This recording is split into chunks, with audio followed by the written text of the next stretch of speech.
Mga ka-farmers, nandito ako ngayon sa taniman ng ating lakatan. At kahapon ay binisita na tayo ng ulan dito. At nakapag-apply na tayo ng abono dito sa ating mga saging na lakatan. So ang ginawa namin ay binao namin ang abono sa lupa para mabilis na matunaw at hindi mag-evaporate. Yan. So ito na ang mga saging natin dito. Mayroon tayong isang puno dito na nabali mga ka-farmers. Ito siya. Yan. Ito nabali. Nabali yung kanyang katawan dito at nilagyan ko lang ng tungkod para hindi siya masyadong lalaylay. So itong bunga na ito, try natin na palakihin although na nabali ang kanyang puno. Yung dahon niya binawasan ko lang pero hindi ko lahat kinuha para matustusan ang kanyang puno, ang kanyang bunga ng pagkain. Yan. So ito na ang mga bunga ng saging natin. Nabalot na natin ang lahat ng mga bunga dito. Ito, mayroon pang sumunod. Yan, mag-schedule naman tayo ng araw para mabalot na itong saging natin. So ito mga ka-farmers, napakagandang tingnan ang saging natin dahil nakikita na natin ang bunga ng ating mga pinaghirapan. Yan, bawat balot na yan. Ito yung bunga nyo. Yan.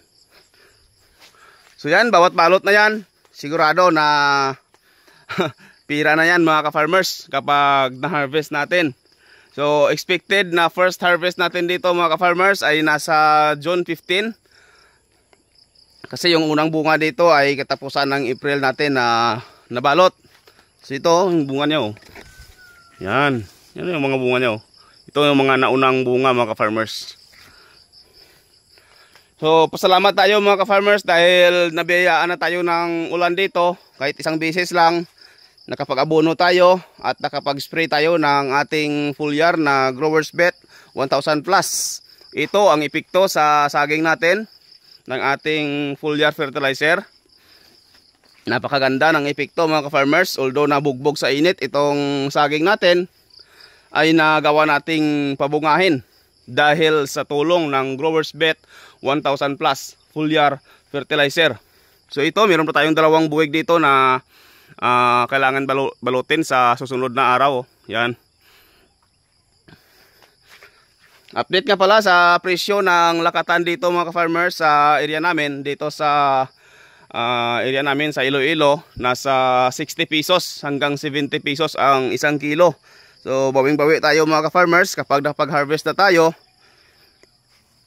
Yan, mga biyaya natin mula sa itaas. Ito na, nakikita na natin. Although na first time natin magtanim ng lakatan, pero nagawa nating pabungahin.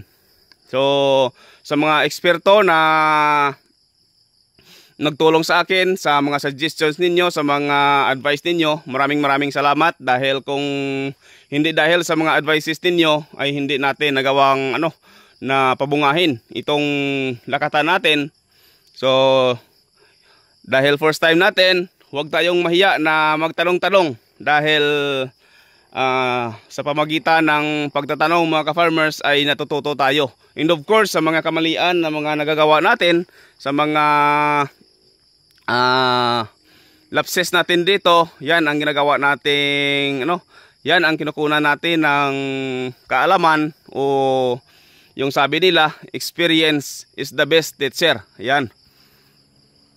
Ito na, nakikita na natin, may balot na. Yan tingnan nyo, napakalinis ang bunga nyo. Yan, di ba? Ito ang in-spray lang natin sa bunga bago balutin ay Growers Bet 1000 plus lang mga ka-farmers. Wala tayong ini-spray na chemicals dito maliban sa Growers Bet. Insecticide at fungicide, hindi tayo nag-i-spray. Ito ang ating bunga ng ating lakatan na alagang Growers Bet 1000 plus foliar fertilizer.